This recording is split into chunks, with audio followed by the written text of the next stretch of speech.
All right. Let's see what we got here. Okay, so hi there. Wow, this looks like a lot of people that just showed up here.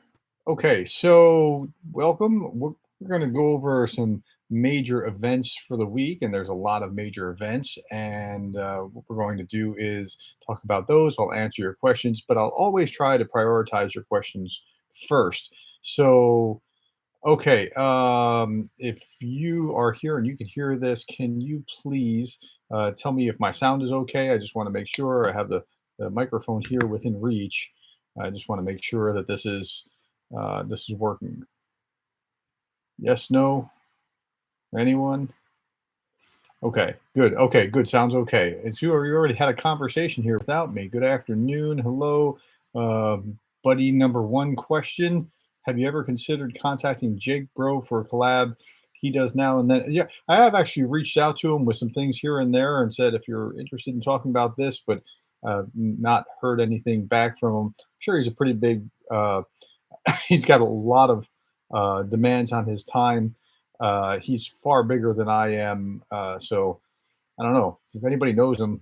Uh, I'd like to do it, but that's not something that I can control on my end.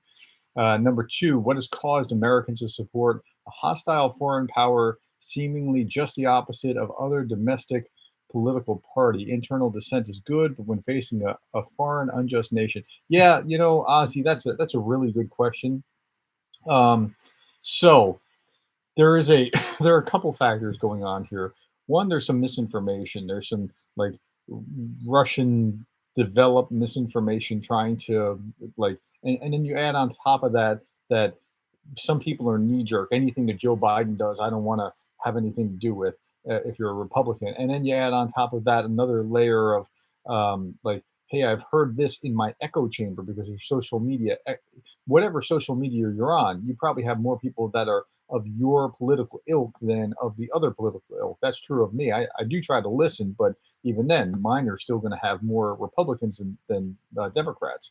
And so it's one thing on top of another on top of another. It's fascinating though because like there's this like weird flip flop, and I get why the Democrats see the victim and have flocked to Ukraine, but Republicans like, what's wrong with you? You guys are supposed to be the hawks that would be the first ones to this, and historically that would be the case. But the populist Republicans are different than the conservative Republicans, and there's a real faction distinction between the factions within the party. Okay, Critter Fritter says breaking points is much more subtle, which makes it harder to counter. I'm not sure exactly. Sager treats the leaker as a hero, but he's not motivated by whistleblowing so much as clout chasing. Yeah, so he's an interesting cat, this whistleblower, and they were saying some things about him. So of course we've all been reading about this last week, and they were saying things like he's a gun enthusiast. Well, I hope so in the military. Like that's not an issue. I don't know. I can't quite tell if he was trying to make a political point or if he was just stupid. Like in politics, they say, "Are you with a stupid party or are you with the evil party?" And I think he's with a stupid party. And what I mean by that is, like, I don't think he was trying to make a point about, like, he was trying to defend his own position about how he saw things, but he wasn't trying to like make Ukraine lose or make Russia have these things available or whatever. I don't think that's what was going on at all. I think he was just stupid and immature. And it's I mean, we gave top security clearance to a 21-year-old, and in the military, you have a 21-year-old might be driving a tank or something. I mean, you give a lot of responsibility to someone at a very young age compared to the rest of society. So okay. Ozzy said, Old Fogey said, well, either Prof typed in the wrong time or something important came up. Glory to Ukraine. Did I type in the wrong? What time did I say? Did I say a time? I don't think I said a time. Um, I was just saying in a few minutes I was going to be here, and then I popped in and you were already here. So I don't know how that worked because I didn't know that you could do that, but apparently you can. So awesome. Uh, I'm still figuring out YouTube. This is I understand foreign affairs a whole lot better than I understand YouTube. Ukraine Matters and Mercado Media are doing a joint stream in 46 minutes from now. Okay, well, we can be done within the hour. That's not a problem. I saw the notification of the stream last night. Thanks for the reminder. No worries. Apparently, Starsky something says in the report, whistleblower might be spending, John Wall says, whistleblower might be spending 20 years to life in Florence. No, it's worse than that. So, oh, not whistleblower. You're talking about whistleblower. You're not talking about the, are you talking about the, maybe you are. You're talking about the leaker. The leaker can spend 10 years per document. So with roughly 100 documents or however many documents, just do some quick math, in 10 years times whatever, however many documents, he's not getting out of Leavenworth. This was a very bad security leak for something so stupid. I really do think that it was stupid. I don't think it was politically motivated from what I can tell. Whistleblower's life is over. Yep. If he ever gets out from a ADX type prison, he will have lifelong mental problems. Yeah, and that's unfortunate. This is bad, but you can't do that, and you can't condone it either. If you condone it, you have a whole different problem set. Okay, so what I'm going to do is I'll honor your questions as your questions come up, and I'll try to address you first. But in the meantime, what a week! I mean, this was actually one of the most fascinating weeks. I will preface when we talk about, and I'm going to go back to last Sunday and then go through the items that have happened so far, and then I will say this: the documents largely look like they're probably legit, with some notable exceptions, but I would even take them with a grain of salt until we know something otherwise. So just say, yeah, this. Let's say that this is the case. What does that tell us? How does that fit with the framework of what we already know? And in some cases, we already know certain things. Okay. BY said the leaker was showing off to his buddies in the chat group, about 20 of them from what I heard, and one of his buddies released it to the rest of the web, and he was showing off as the stupidest way to ruin his own life, and he's just disgraced his own family and his country, and shame on the guy for being a dope. But again, I think he's with the stupid party, not the evil party. But nonetheless, this, like, people could legitimately die from him being stupid like that, and that's the real danger. Okay, so last week I didn't get to the end of the week. I got to like maybe Wednesday. You had some great questions, and so let me back up to last Friday, let's say. Okay, so we know about the leak of U.S. documents on Friday the 7th. China was trying to position itself as a diplomatic alternative to the to whatever might be. So Macron was over there talking to Xi and like trying to cozy up to him, and Macron just, come on, Macron, like, you, like, stay with us. I don't know. China was not providing Russian assistance, although what we found out in the leak was that they were thinking about doing it. And so there is some value is in the leaks in no sense, because now China's put on notice that, oh crap, they know that we were actually toying with doing it. So that was last Friday. Let's see, the Saturday. Let's see, China has not provided Russia the assistance that they've maintained that, and that seems to be true. Prices for food in the Ukrainian army are still inflated. And there was an article talking about how the prices for food have actually been like higher than a norm. And now this is a bad look, but I think that's happened in World War II.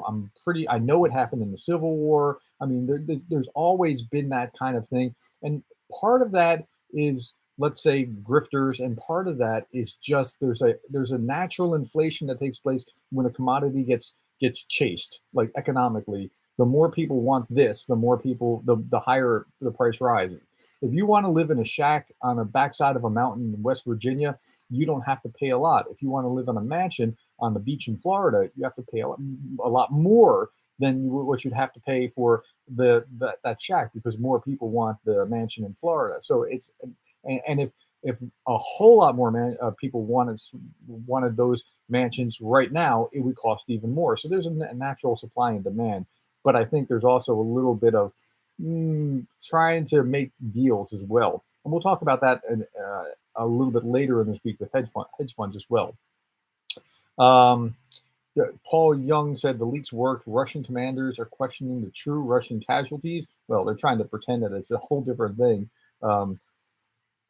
And you can see articles that show the original document and the doctor document. And so and when you go back a couple of videos to when I was showing Scott Ritter and the judge, and they're just gleeful about the wrong numbers and like, oh, look at 7-1, how long can this last? I mean, just it's almost painful to watch these guys, but at least I can answer them back. So it's almost therapeutic to be able to answer them back.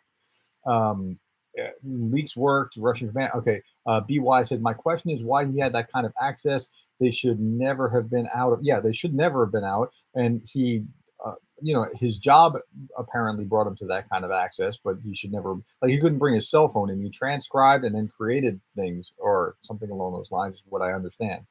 Leaks also said the Russian special forces, yes, Spetsnaz got destroyed. Like 4 out of 5 Spetsnaz units are not in any serviceable condition at this point, and will take a decade to repair. That's right. I read that in an article as well this week.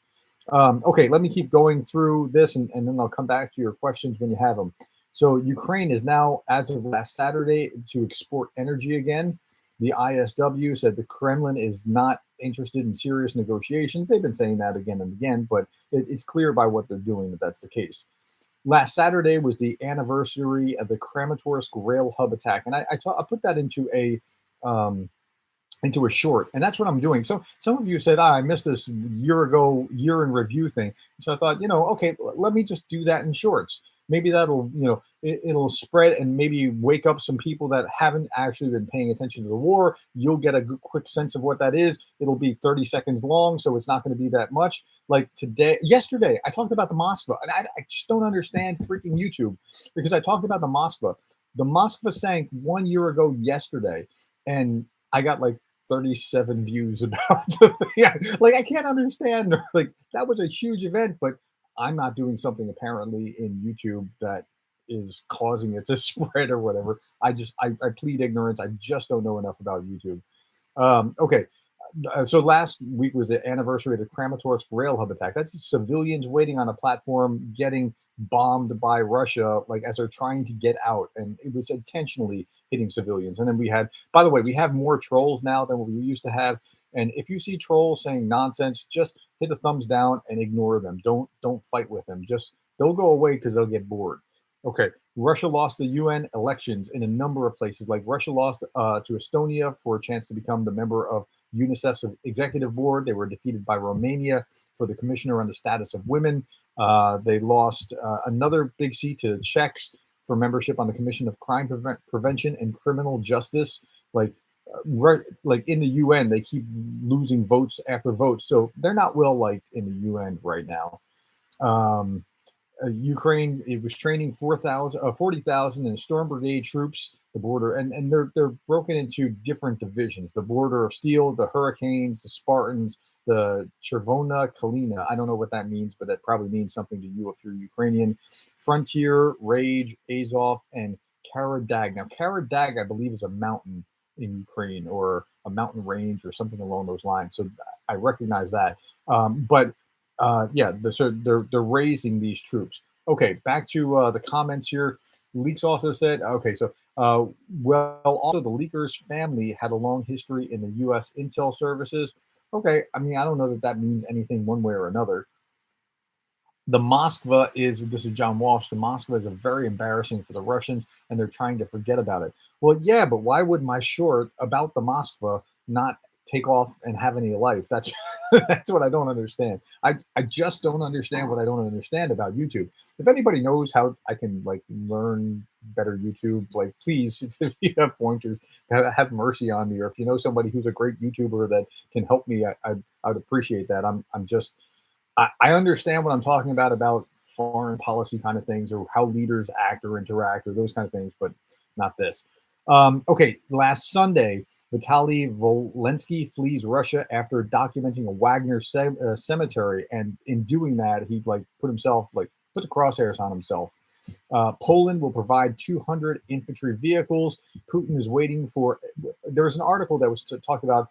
Now, I read the article and it was kind of flimsy, but and it was an editorial kind of article that Putin was waiting for a wink from nod, or a wink or nod from Trump in order to invade Ukraine, said Wiseman.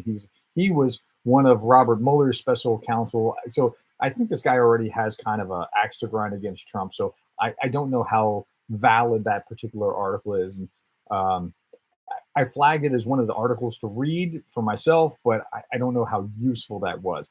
I think Trump's ego would have prevented him from allowing something like that on his watch because he would have gotten the backlash from the people. But anyway, okay. Some other comments have come up. Slore said, I'm usually notified about your videos, but I didn't receive notification about your Moscow video. Yeah, I mean, well, it's there, and 37 other people have seen it. So you could be number 38. By the way, if you want to help me and you're here, and if you can hit a like, that would help the live stream get noticed or seen, or anyway, I'd appreciate that. John Walsh says Russia stormtroopers is not a new idea. Personally, I'm not concerned about stormtroops. Low morale, probably poor training and leadership. True. Yeah, I mean, the Russian troops have had throughout this entire engagement, just it's been a bad look for all of them. Thank you for the extra likes, by the way. I see it went from 20 to 25 after I said that. Thank you. Um, yeah, they've been terribly trained historically, and many were lied to. Like, you're not even going to be on the front line, and then they're on the front line, and like, with very little training. Critter Fritter says, question, why is America still reluctant to send long-range missiles? That's a good freaking question. I think they're going to have to use something more as they run out of artillery, because if they can't do that, they're going to have to do something to back up the opposing force. And I think you'll see that. The reluctance was they don't want to give them something that they can fire into Russia. But Zelensky's not stupid. He's not going to allow himself to get cut off from Western aid because he's wanting the revenge on Russia, like, and get a one-off on a Russian missile sent into Moscow or something. I mean, he's not going to do that. So I wouldn't worry about that. But I don't make the decisions either. I mean, it's easy to say from the high seats from where I am, but somebody somewhere in Washington is still yet to sign off. But it's a great question. John Walsh says the most interesting thing in the leaks is the plot to throw the war by Patrushev and Gerasimov to embarrass Putin while he's doing chemo for his cancer. So I can't speak to that because I haven't seen that particular part, but there's all kinds of leaks. And again, I take everything in the leaks with a grain of salt until I can independently verify, like, yes, this fits in. I've seen something about this over here, or yes, somebody else said that. So I'm not going to just say, wow, so that's what's going on. Just be careful. And we have to be even more we have to be more careful about things that look pro-Ukrainian in these leaks. And the other side, well, they don't actually do it, but they should be more careful about things that look like pro-Russian, like positive for Russian. So you have to be like extra careful when something seems like it helps your side. Then you have to be extra sure to validate it. Otherwise, you take it in too easily. It's just a normal human predilection. So, okay, Mr. Wright, hello. BY says, I'm hoping that the long-range missiles will show up as a surprise during the spring offensive. I would think something like that is possible or probable. Taiwan, I'm wondering if Xi doesn't prefer to keep the Taiwan issue live to manage domestic opinion than resolve it. That's an excellent point, Peter. By the way, Peter and I aren't related, or at least not that we know of. But it is nice to see another Gerdes because it's a fairly uncommon name. In fact, I don't even pronounce my name right. Like, it's actually pronounced, like, I don't know how you say it. I say it like Curtis. Is that what you do, Peter? I sat next to a German businessman once, and I wrote down my name, and I said, how do you pronounce it? He said, Gerdes. Like, he rolled the R like in a way that I can't even pronounce my own name. So that's how Americanized we are. So it's probably Gerdes, or you get the idea. That's what. Anyway, okay. So yeah, you're probably right, because like it's kind of like the minimum wage. Like the minimum wage, we could have cured the idea with the minimum wage. We could have just indexed it to inflation. Chris Matthews made the point in Hardball, the book Hardball. It was written in like the 90s or something, that the Democrats never wanted it to go away. They wanted it as a perennial issue that they could keep raising and re-raising, and so they never made it go away. But you could fix it, and I think that's probably the same thing here. And Chris Matthews was as liberal as they came. I mean, he was talking about his own side. So I give it extra credit, like extra validity when he says something like that.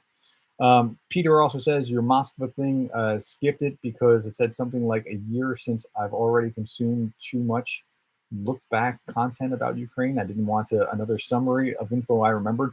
Yeah, so my look back in a 30-second form, I figured would be a very easy bite-sized way of doing that. Let's look back and see what was going on. But that's okay. You didn't have to see it. I just, I was just surprised that the Moskva didn't like ring anybody's bells. Okay, anyway, so now we're still on Monday last week. Drone superiority may come to an end in Ukraine.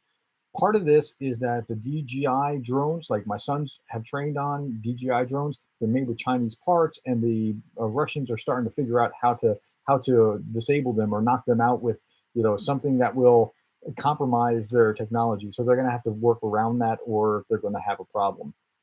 200 prisoners were swapped last Monday. U.S. was in crisis mode after the intel leak, and that was bad. So things like Israel could be pressured, or they already provided, 22 million in humanitarian aid. And yeah, is the war helping or hurting the Russian economy? It's an open question, but I think it's got to be hurting the economy. I can't see any way that the war would be helping an economy. Wars don't help economies. Wars might help certain people within the economy, but destruction is always bad. Just as an economic kind of concept, it never helps anybody. Like the Mennonites kind of have it right. Like just to the degree you can leave peaceably, that's far better. But that's just not the way that humans will always operate. So we got to deal with what we got to deal with.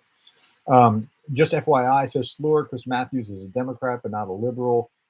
Okay, well, he's dead. So, and he was, as far as I knew, he was a liberal. He called himself a liberal. I'm going to look that up because I'm now curious. I have Hardball on my shelf and I want to see what that is. Steve Osborne says everybody seems to be going on about some super secret intelligence briefing. Almost everything we've seen has come out, and most of it's already known from open source intelligence. Yeah, Steve, you're right. And that's right, and that's exactly what I was saying earlier. Was if something gels with what I already knew from other sources, then I give it more credibility. And if it's new to me, then I am suspect of it, and I wait to see if I can triangulate and prove that that's a thing. Oh, great, we pronounce it the same way, Gerdes. Okay, great. Ozzy Bugga says, I'm back. I thought it wasn't happening due to the delay from notification. A bit behind. BY says, my concern about indexing is that it could drive more inflation. Yeah, I mean, that is possible, but at least you would not have that as a political issue that you want to Look, I spent a few years on my local school board, and every year we had this budget show, and the show was like, we could have cured this if we just like we have to ask for 10%, and they have to say no, it's only 5%, and then we settle at 7%. You could have just agreed, like, let's just settle at 7%, but you need to go through the charade of it, and yeah, that's how it worked. John Walsh says, as for Israel, it seems that the Mossad is trying to kick out Netanyahu. I don't know enough about Israel in that. I can't speak to it. So I'll declare my ignorance where I'm ignorant about things, and happily do so, because I don't know about certain things. I know a lot about narrow span of things, and I know very little about all kinds of other things. Like if I open the hood of my car, I'm worse than a moron. So okay, Slur, I'm pretty sure that Chris Matthews isn't Chris Matthews. Chris Matthews, are we talking about the same guy? The hardball on TV? Yeah, that was a few years ago. In fact, I'm going to Google that right now. Let's see. Let's look at Chris Matthews. Chris HRIS. Chris Matthews, American commentator. Yep, died in 20. Wait, hold on. Maybe I'm wrong. Years active. Born, or he's not dead. He's just not anywhere on TV. Where did he die? Did he not die? I thought he died. Personal life. His commencement speaker at Ohio. No, okay, whatever. I'm looking it up on Wikipedia. So, Okay, well, I can stand corrected. Like I said, didn't I just say I know a lot about some things and not about others? You know, maybe I'm wrong. I thought he passed away, like had a heart attack or something. I know he went off the air or off the major kind of station and stuff.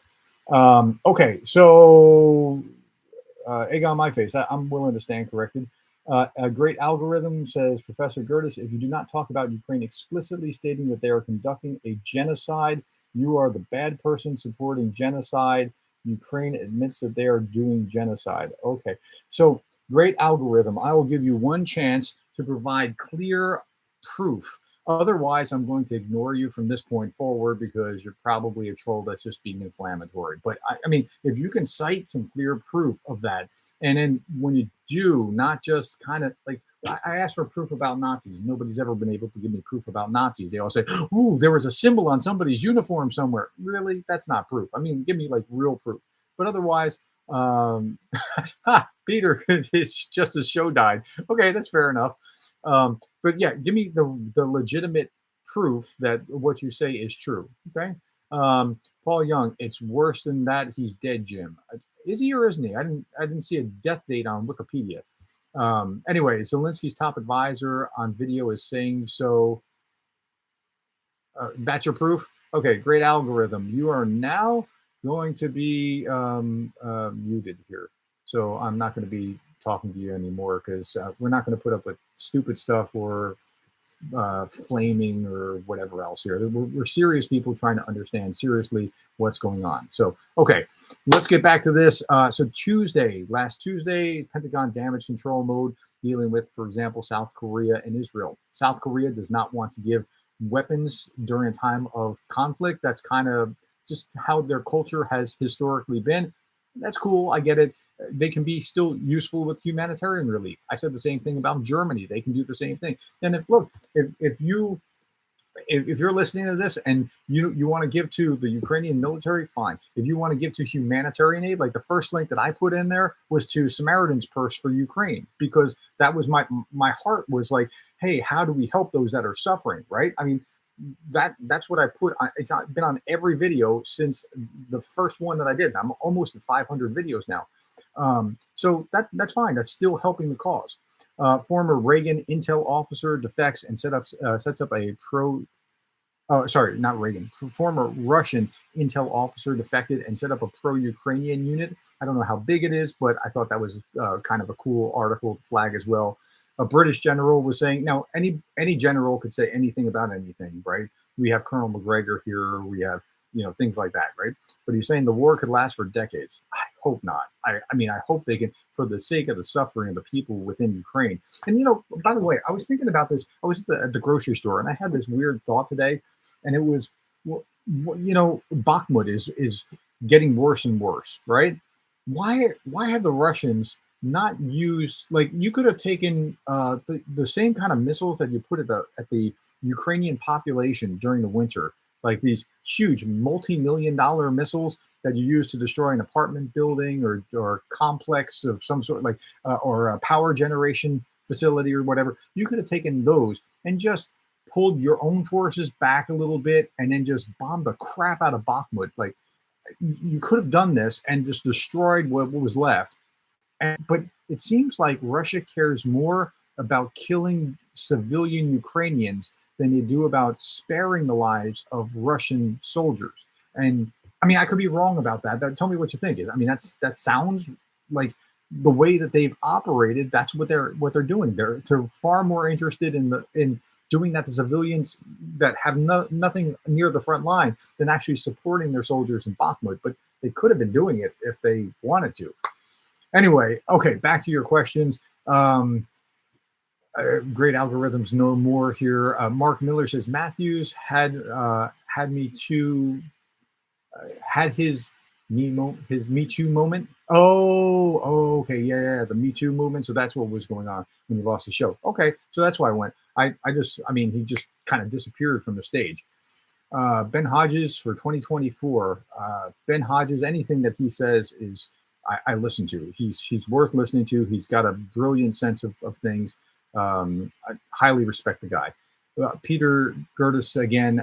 Money is fungible. Money spent helping Ukraine's government. help its citizens free up money to spend on its military. Yeah. Richard Johnson, the final solution to the Russian problem. Oh, I don't like the final solution language. That sounds too Hitler like.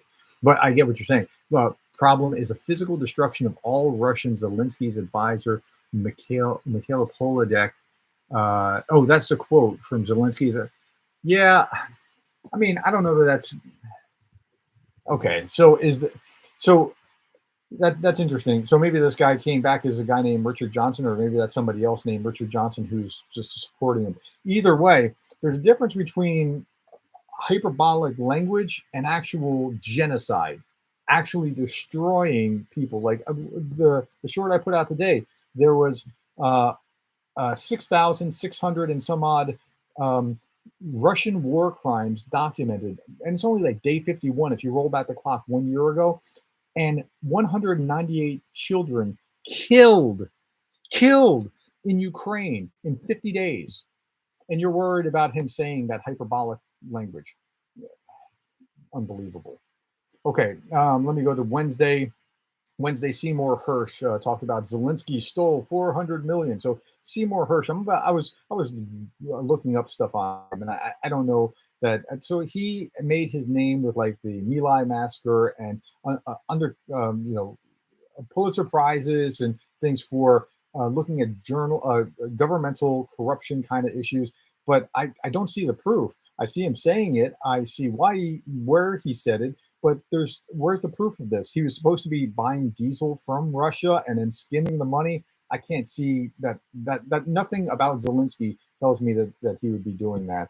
But Hersh is getting another 15 minutes of fame in doing that, and like he's a recognized reporter. But Hersh also, from what I can see, has a chip on his shoulder. By the way, that's an interesting point.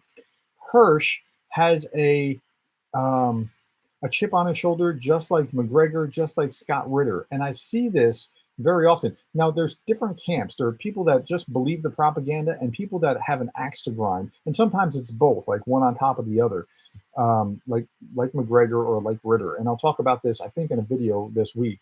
And then there are some people that I don't think have the chip on their shoulder. They just believe the propaganda in their echo chamber. Like I think Napolitano, as much as I disagree with him about stuff, I don't see the chip. I just see the reading the wrong stuff. So yeah, Hersh, I would until I can see some more proof, I can't buy that. Then we also had the POW beheading this week, which that's just savage. We had more about the leak. So Serbia was agreeing to arm Ukraine, which that's making Russia mad at Belgrade for that, because Vucic, I don't know if I'm pronouncing that right, is supposed to be like a Putin ally. Oh, some other things have just popped up. Let me read that. Paul Young says the shorts are for goldfish, not people. I'm not sure that I understand that, Paul. Steve Osborne says, from what we've seen, and the accuracy of Russian missiles are very suspect. Well, maybe that's it, Steve. Maybe they can't do that because they say that they are incredibly, the Russians tell us that they are incredibly precise. So, and they wouldn't lie. What we know about the Russians is that they're full of truth. Buddy says it would be interesting if you invited a misinformed person on your channel. Yeah, I don't know that anybody on that side would want to debate. Like, no, seriously, I mean, like, what I notice from people on that side is that they want to talk only to people on that side. That's a really interesting thought, buddy. Yeah, I'd be happy to talk to whoever about the leaker. So the leaker is a gun enthusiast. Well, so what? I mean, you'd hope that he's a gun enthusiast if he's in the military. Oh, by the way, I missed one other article. Yeah, I saw this last Thursday, and I saw another one about it yesterday or this morning. It might have been yesterday's article. But Russia's pushing through a law for electronic conscription. What does this mean for us? Well, that's bad. As far as electronic conscription goes, the idea is that they can electronically notify people to come to the office to sign up or whatever, because what they want to do is move from 1.15 to 1.5 million in personnel in the army, and they're trying to backfill. And so they're not going to have the big announcement mobilization. This is the way that they're going to quietly backfill their ranks, and I think that's bad. Last Thursday, it made it through the Duma. That's the lower house and it's, I think, about to be signed if it hasn't already been signed. Okay, Pentagon leaks. We're talking about Russian infighting. That was my favorite article of anything that I read this week. In fact, let me pull this up if I can find it. This is Ukraine. Is this the infighting one? Pentagon leaks reveal Russian infighting over the death toll. Yeah, this was it. Russia said very little bit about the scale of war deaths. FBS reported calculation of only 110,000 casualties by February is still far lower than the numbers in previously leaked U.S. documents, which estimate Russian losses between 189.5 to 223 casualties, with 35,000 to 43 of them being men killed in action, which is still lower than what I understand from other sources. Like the Brits have a higher list as well, but still, let's say 200,000 off the battlefield one way or another, while the Russians are claiming 100,000. Russia's most recent figure dates back to September last year, when they were claiming that there were only 5,937 servicemen confirmed dead. Well, really? Okay, but we know that the Russians wouldn't lie. I mean, that would be beneath them, right? The same document says underreporting of casualties with the systems highlights the military's continuing reluctance to convey bad news up the chain of command. That's really important, because this reluctance to communicate bad information up the chain of command is part of the authoritarian system, where I don't want to get in trouble for telling the boss the wrong thing. Commentators have often suggested that President Vladimir Putin has been shielded from the extent of Russia's losses on the battlefield. Imagine that. Like how jacked up is that system? Okay, another leaked document labeled top secret to information war between the defense ministry and Wagner's mercenary boss, Prigozhin. Prigozhin repeatedly accused the military of halting ammunition supplies, and the leaks quoted ministry officials suggesting that they find allies of equal, quote, allies of equal status to fight Prigozhin rather than doing it itself. How about that? So they're jacked up and fighting each other. I love that. Tellingly, the assessment in the leak asserts that significant losses suffered by Russian National Guard will probably hinder Moscow's attempt to fully secure all of its annexed territories. Now, I think that's great. I want that to be the case. And I've talked about this on a number of previous videos, and so it lines up perfectly with that which I already knew, which is why I would give that a greater deal of impact. Okay, so that was the infighting with the Pentagon leaks. Bakhmut's still holding on, but it's getting harder. Leaks in the Russian special forces have been decimated, and so we're going to wrap up here pretty shortly. So what I'm going to do is this: I'm going to try to read your questions and then wrap up in the next like 5 minutes. Okay, Buddy, would be interesting. Okay, we already talked about that. At some point, Russian missiles missed Syria and hit Iran. That might have. Peter Gerdes says, I don't think a debate with a misinfo person would be very helpful. That often disadvantages the person who is more careful with their facts and doesn't say things until they're researched. Yeah, unless you ask for evidence to prove where that's from, and you can really get into that kind of thing. Seen as it happens, evolution and scientists look bad when they want to look up their information before making assertions. Yeah, I mean, okay, so and this is just like my experience with trolls is anytime a troll pronounces something, anybody can assert anything. Okay, so back this up, cite it. I almost never have them actually cite or back up their claims. I mean, it just doesn't happen. Okay, BY says that lack of informing your boss about bad news is so USSR. That's right, and they don't want to do that in a authoritarian system where they're going to be in trouble for that. And oh well, I guess we've all been muted, and you haven't been muted, old fogey. Nobody else except for the one person trolling. Okay, so that's pretty much it. Let's see what else. Leaks in the special forces. China says it's more Chinese parts are found in Russian weapons. China says it will not supply weapons to parties in conflict. So there's nothing really new there. Okay, that's pretty much it. If you have another question for me, a question, comment, or snide remark, I'll do that in the next minute. Otherwise, we're going to be done. And thank you for your time, and thank you for caring. I appreciate that. I appreciate your support in every way. Any final questions, or we're going to be done? Going once. Going twice. All right, sold. Oh, said glory to Ukraine and condemnation to Russia. That's a good way to end that. So thank you, old fogey, and I will see you all later. Bye bye.